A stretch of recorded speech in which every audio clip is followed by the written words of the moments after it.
হিন্দু পুরাণের অসীম সাগরে, যেখানে দেবতা অবতীর্ণ হন, অসুররা জেগে ওঠে অহংকারে, সেখানে ভক্তি লড়াই করে রুদ্র শক্তির সঙ্গে।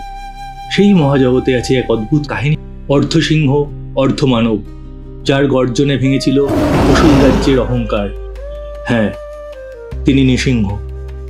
কিন্তু আপনি কি জানেন, তার কাহিনী শুধু ভগবত পুরাণেই নয়, মহাভারতের পাতাতেও প্রতিধ্বনিত হয়েছে তার কাহিনী। কুরুক্ষেত্র যুদ্ধের বহু পূর্বে এক অসুররাজ ছিলেন, হিরণ্যকশিপু। তপস্যায় জয় করেছিলেন ব্রহ্মাকে।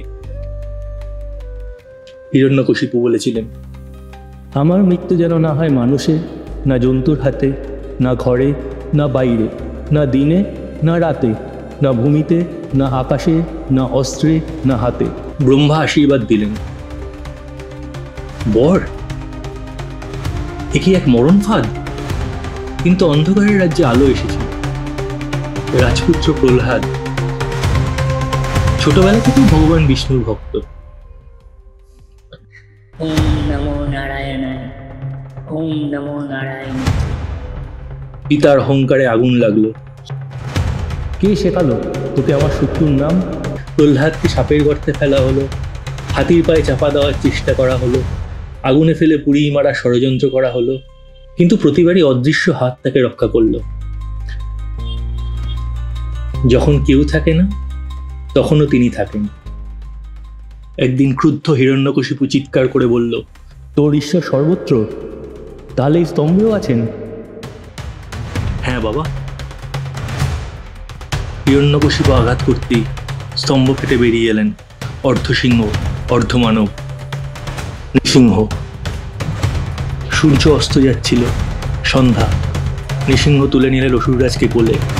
না মাটি, না আকাশ, দোরগোড়ায়, না ঘরে, না বাইরে, সন্ধ্যায়, না দিনে, না রাতে, নখে, না অস্ত্র, না হাত।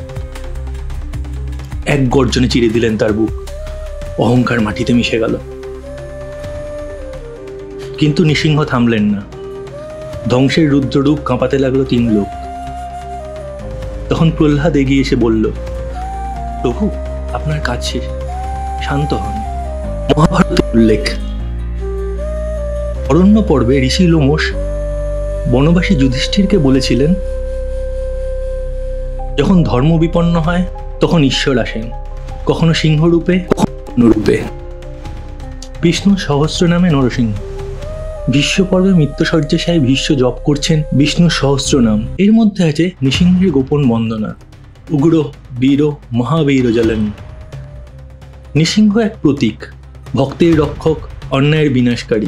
প্রমাণ যে ঈশ্বর কেবল মন্দিরেই নয়, তিনি সর্বত্র। যখন মনে হবে সব শেষ, মনে রাখুন, একটা গর্জনই বদলে দিতে পারে সবকিছু। ধর্ম তাদের রক্ষা করে যারা ধর্মকে রক্ষা করে। আজ যখন অন্ধকার গ্রাস করে, তখন আবির্ভূত হন তিনি, নৃসিংহ। শেষ পর্যন্ত আজকের কাহিনীটি শোনার জন্য অসংখ্য ধন্যবাদ। যদি ভালো লেগে থাকে কাহিনীটি, চ্যানেলটি লাইক, শেয়ার ও সাবস্ক্রাইব করবেন। পাশে থাকুন। ভবিষ্যতে আরও তাড়াতাড়ি গল্প নিয়ে আসার চেষ্টা করব। ধন্যবাদ।